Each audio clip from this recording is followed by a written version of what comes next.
कई रब केडी सना मुस्तफा जी क़यामत में थींदी क़यामत में थींदी शफा मुस्तफा जी कई रब केडी कई रब केडी सना मुस्तफा जी क़यामत में थींदी क़यामत में थींदी शफा मुस्तफा जी कई रब केडी कई रब केडी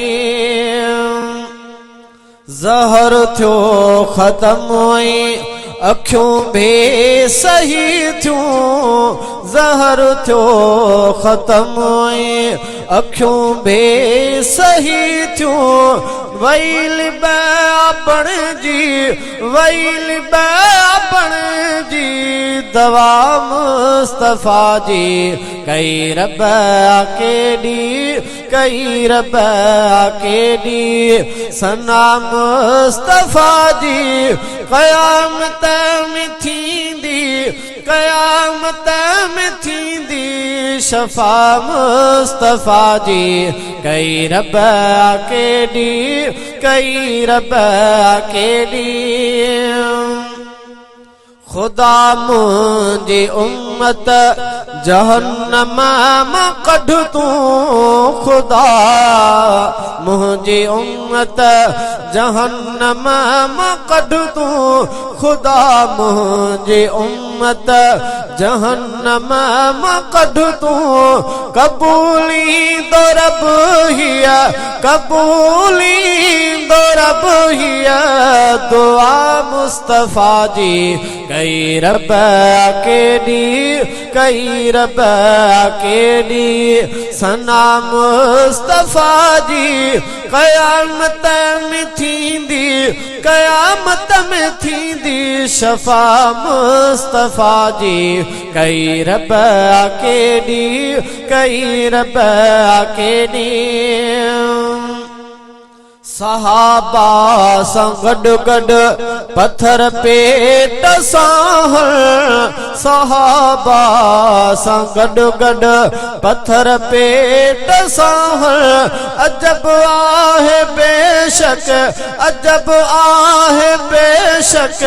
वफा मुस्तफा जी कई रब केडी कई रब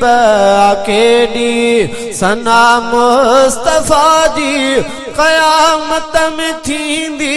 क़यामत में थींदी शफा मुस्तफा जी कई रब केडी कई रब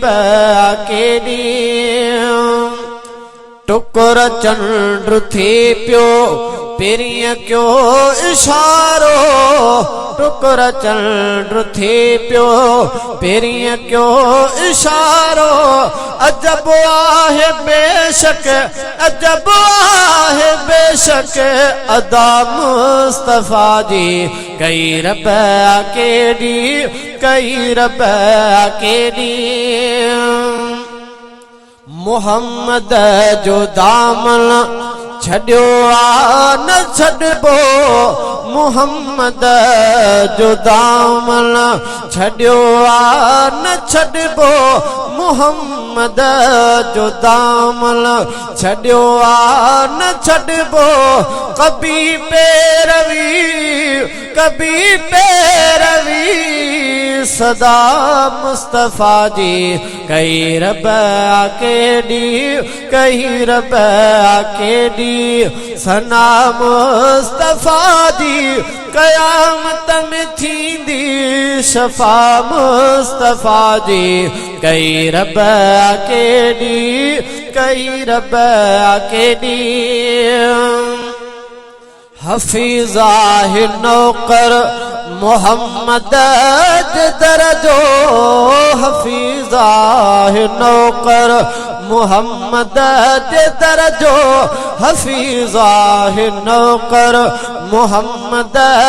दरजो गुलामी भरे थी गुलामी भरे थी दुनिया मुस्तफा जी